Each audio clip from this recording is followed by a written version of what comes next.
Hi chums, right. This is a wee quick video about preparing wood for storage. Now I did this a number of years ago, maybe about 3 years, 2 to 3 years anyway.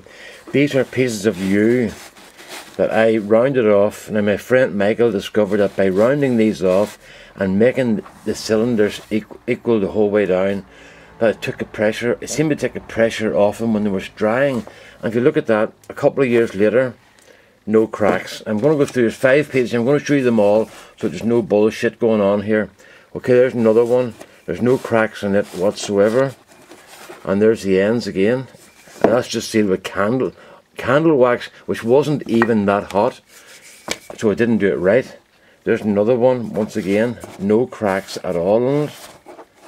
And back there again, there's a wee line there I saw there, but that's not, it's just a little feature in the wood, it's not a crack. No, it's not a crack. And once again, there's the ends. No splits and no splits. These are actually quite light. What do you see? I'll get one there and put it. You can, they are kind of light. I'm just kind of get that sort of the noise off them. Here's one here with some bark still on it, because that was where it became equal the whole way around. I left a wee bit there, but it's not split or anything, it's still okay. And we look at the ends okay, and the ends okay. Glyn Senior, who put this up as an answer on Facebook to someone, I forget his name, Nevin might have been, I mentioned I had done this, so I just wanted to show you what the situation was. And there you are, once again. No splits, and that's a regular end too there. You can see I had to drive the centre right into that one to get it to turn. Now this is the interesting one. Yeah. You hear the way, those are dry now, those are ready for going. They're a lot, maybe half the weight they were. I don't have a moisture meter. Now this one here did split, right? But it split when I originally did it. Now I left that hole and put some super glue in it, and as you can see, there's no splits in the end. Those are marks for trying to find the centre. And if you look there, there's super glue in that, but it's not split. There's super glue in these 2 knots here, but they're not split. And that super glue has run out of that knot. So, and this was the worst of them. And as you can see, there are no splits at all. And at the end of it, there are no splits. So these are ready to go.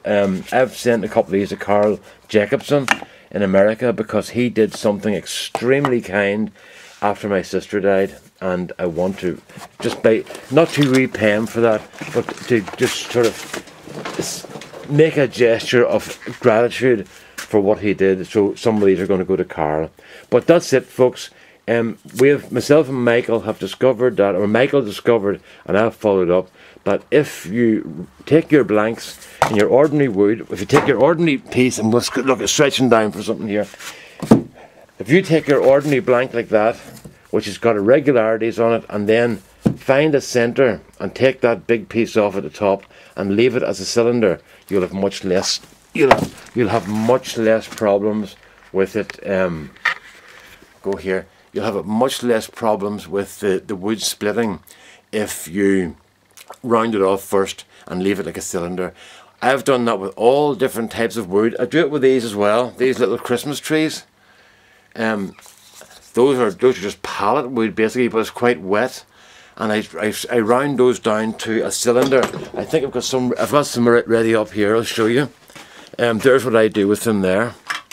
I take these and I round them down to these little template basically things to get the wood off fast. I leave them for about a week, and that's enough to decide whether they're going to split or not, and it gets them into shape, so when you do the next bit of shaping, they don't split after that.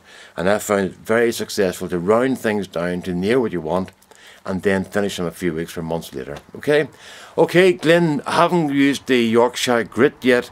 I've been up to my eyes, but I'm hoping to get it soon. But when I do, I will do a review. Okay, all the best now. Bye bye.